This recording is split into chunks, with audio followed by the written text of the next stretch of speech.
And they turn into these switches. Our InfiniBand switch, the silicon is working fantastically. Second half of this year, we will ship the silicon photonics switch in the second half of this year. In the second half of next year, we'll ship the Spectrum X.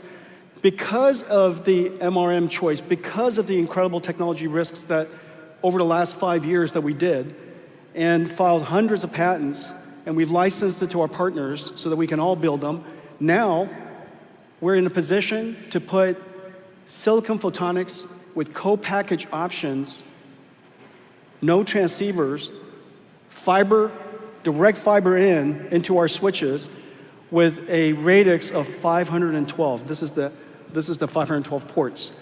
This would just simply not be possible any other way. And so this now set us up to be able to scale up to these multi-100,000 GPUs and multi-million GPUs. And the benefit, just so you imagine this, it's incredible.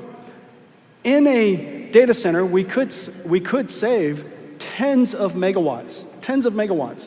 Let's say 10 megawatts, well, let's say 60 megawatts, 6 megawatts is 10 Rubin Ultra racks.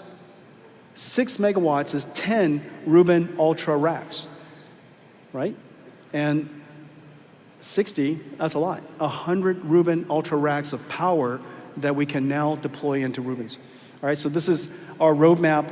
Once a year, an architecture every 2 years, a new product line every single year, X factors up, and we try to take silicon risk or networking risk or system chassis risk in pieces so that we can move the industry forward as we pursue these incredible technology.